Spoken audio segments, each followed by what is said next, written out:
DJ B-Boy Bibo para sa ating usapin tungkol sa pambabalewala ng iyong jowa, no? Na sa kabila ng lahat ng ibinibigay mo sa taong mahal mo, ang nakukuha mong kapalit ay wala. W-A-L-A. Wala. Diba? Huwag na tayo maglokohan. Anong wala kang hinihinging kapalit? Siyempre meron, diba? Sus, masasaktan ka ba ng ganyan na kung hindi ka nag-e-expect ng kahit papaano is may maibalik man lang sa'yo na kung ano yung pinaparamdam mo sa kanya, diba? Kaya kung sabihin na, mamahalin kita kahit walang kapalit, siyempre meron. Siyempre gusto mong matikman yung kanyang yung pagmamahal din, 'di ba? Nakagaya ng ibinibigay mo. Alam nyo, hindi naman sa pagiging mapanumbat na sasabihin mo, eto yung mga binibigay ko sa iyo sana naman maramdaman ko rin yan mula sa iyo. Hindi naman sa ganun, no? Pero what we are just talking about here is at least kahit papaano maramdaman mo yung pagmamahal na ibinibigay mo sa kanya. Kasi relationship yan eh. It is love. It is required na ibigay nyo sa isa't isa yung pangangailangan ninyong dalawa. Diba? Hindi naman pwedeng one way yan. Hindi naman pwedeng ikaw lang ng ikaw. Dapat meron din siya. Diba sa ibang paraan niya man maibibigay yon, sa ibang way niya man maipapakita yung pagmamahal na yon, well at least okay na yon, at least binibigay niya yun sa'yo sa paraang kaya at gusto niya at feeling niya ay magiging masaya ka. Kesa naman sa wala at all, wala totally. Diba? Kaya ako, wag mo akong sabihan na hindi ko kailangan na suklian yung pagmamahal ko kasi ginagawa ko yun voluntarily. Alam ko naman yun. Hindi ko naman sinasabing ginagawa mo lang yan para may magmahal din pabalik sa'yo. Of course, I know that you are expecting something in return. Okay? Kaya wag ako. Been there, done that. Umami na si B-Boy. Oh, may malalaman ka na naman tungkol sa akin. I-chismis mo na naman ako. May ugali mo eh. Chismosa ka eh. Oo, alam nyo ba? Share ko lang, no? Way back. Kailan ba yun? Nung araw. Hindi na maalala nung araw na lang. Nung kabataan ni B-Boy Bibo, malandi din po siya. 90s. Ay, grabe ka naman kaya, Diyos. 2000 ako pinanganak. Hindi ako umabot sa 90s. Ako pinanganak? 19... Basta? Alam nyo ba si B-Boy Bibo, naranasan na rin yan. Yung tipong binaliwala. O, diba? Akalain mo yun. Ako na to, binaliwala pa.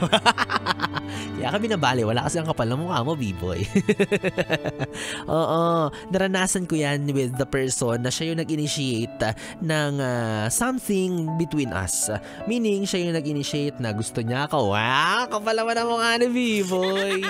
Siya yung lumapit, diba? Siya yung nag-first move kay B-Boy, ika nga, unang tumuka. Yan, diba? Tapos, as we go along, parang napapansin ko na, teka lang, parang ako na lang yung interesado sa aming dalawa. Parang ako na lang nang ako yung nag-update, ako na lang nang ako yung nagme-message, ako na lang nang ako yung may interest sa aming dalawa, at ako na lang nang ako yung nagtatanong kung saan ba ito patungo. Diba? Parang sobrang unfair kung pakikinggan. Kasi imagine,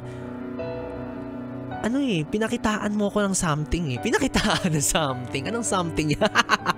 Malaki naman yung something. Kahit papaano.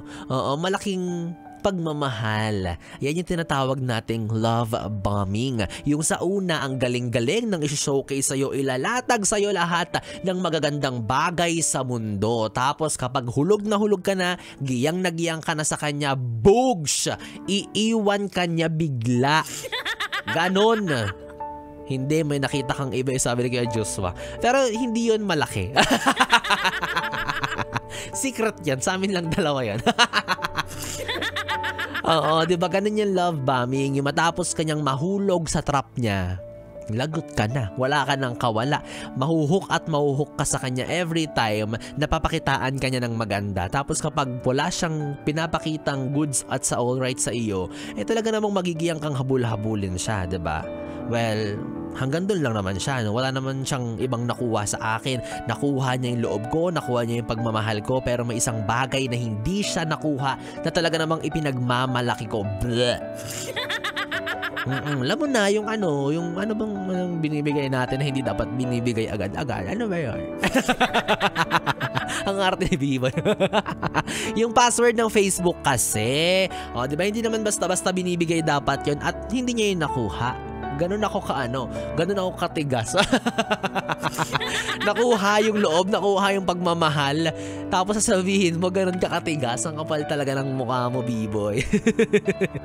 'Di ba? Well, yung trust na sinasabi niya, yung label na hinihingi niya sa akin ay well, sorry po, nahirapan akong ibigay sa kanya yun kasi parang hindi naman siya deserving eh. Parang hindi niya pinapakita sa akin na karapat-dapat na dapat nga ba ay maging kami. Ganon. Hindi niya pinakita sa akin. Ang kapal talaga ng mukha ka, no? Ang taas-taas ng ano dito. Buhat na buhat yung bangko ko dito.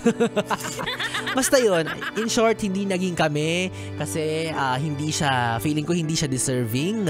Feeling ko walang patutunguhan yung relasyon. Sayang yung oras, sayang yung effort, sayang yung chansang magmamahal ako ng isang tao na mapupunta lang din naman sa wala. Diba na kinikinita ko na eh, pupuntahan nun ay wala.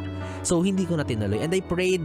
Syempre hindi naging madali na sabihin mo hindi ko itutuloy ito, ayoko sa'yo. Hindi naging madali yun kasi naging mahal mo yung tao eh, diba? Naging into that person ka rin kahit papaano.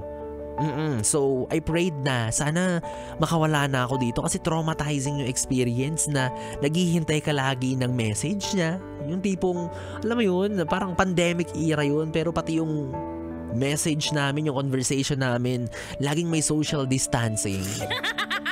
Grabe.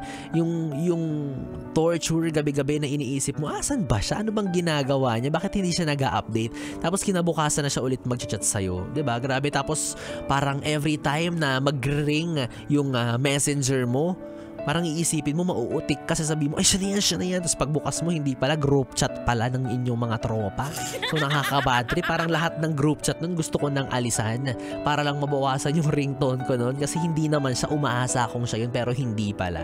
Until dumating yung point na naubos na ako and tuluyan na akong nawalan ng pake sa kanya. Ganun pala yun, no? Na kahit sobrang habol na habol ka sa isang tao pero pag pinapakitaan ka talaga niya ng hindi maganda, darating ka sa puntong mawawalan ka rin ng gana. Well, I think for me it worked kasi feeling ko kahit papaano nakatulong yung ginawa niyang ganon kasi wala eh, pinaubos niya ako eh. Inubos niya yung emosyon ko sa kanya eh, 'di ba? Hinayaan niya ako na totally mawalan na lang ng gana. Well, hindi maganda yun, no? Hindi magandang way yun. Pero for me, it's fine. Sige, wag nating biglain. Dahan-dahanin mo ko. Pero, I promise you, once ayoko na. Tandaan mo yan. Binulong ko sa'yo para sumiksik dyan sa kokote mo na ayoko na. Last na to. Nakakapitong closure na tayo. Yun nga yung mahirap na nagka-closure kami kahit wala kang kami. Alam mo yun, ang weird. Ewan ko ba, ang landi-landi ng batang ako. Oo, diba? And dun mo marirealize na wala rin pala siyang pakialam sa akin. So, ay, bakit ngayon ako nawala ng pakialam sa kanya? But still, finally, nawalan din ako ng pakialam. And bottom line, no mga yes friend kong Bibi, na nakalaya ako sa ganung sitwasyon. Kaya ikaw, kung nasa ganyang kang klase ng relasyon, may pag-asa ka pa, may chance ka pa. So ang kailangan mo lang gawin ay lakasan yung loob mo, tapangan yung sarili mo, harapin mo yung katotohanan na wala ka nang mapapala dyan para tuluyan kang makawala at makatakas sa ganyang setup. Diba kasi hindi mo deserve yan eh. Kailangan mo ng 100% na paninindigan at lakas ng loob. Iwasan mo na yung pagiging marupok, utang na loob. Kaya tayo niloloko eh. Tama na, di ba? Tama na. 1 is enough, 2 is too much, 3 is very bad. Oh, at kung ikaw naman ay minsan na rin nakalaya sa uri ng pagmamahal na ubod ng daya kagaya ni B-Boy Bibo, no? Binabati kita. Congratulations. Sana sa susunod na magmamahal ka yung talagang karapat-dapat na. Sana yung deserving mo na, yung deserve mo na rather, at deserve mo siya. Basta deserve nyo ang isa't isa. Nalito ko. Basta deserving kayo sa isa't isa. Yan, di ba? Yun naman yung pinakamahalaga dyan eh. Yung nabibigay nyo sa isa't isa yung pagmamahal na deserve ninyo. Di ba? At sana sa susunod na magmamahal ka is wag ka nang matatakot na muling mag-umpisa.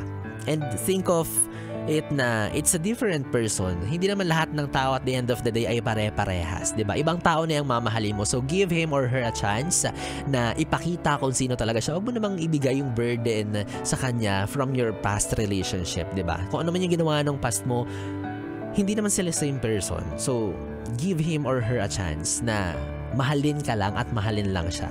Bigay mo na lang yung bird. Anong bird, Kuya Joshua? Wag mo na yun. Sa huli na yun.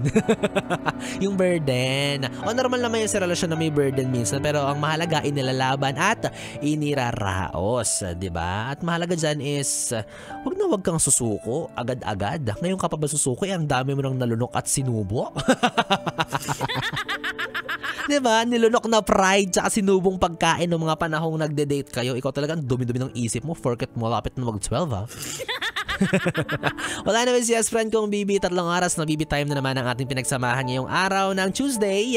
Nakapiling mo ang BB mo sa radyo. DJ B-Boy Bibo, ang DJ na single, ready to mingle. Basta walang label. Magkasama at magkarinigan tayong muli bukas sa parehong oras. Dito pa rin at dito ka lang sa istasyong No Problem, ang 101.1 Yes FM. When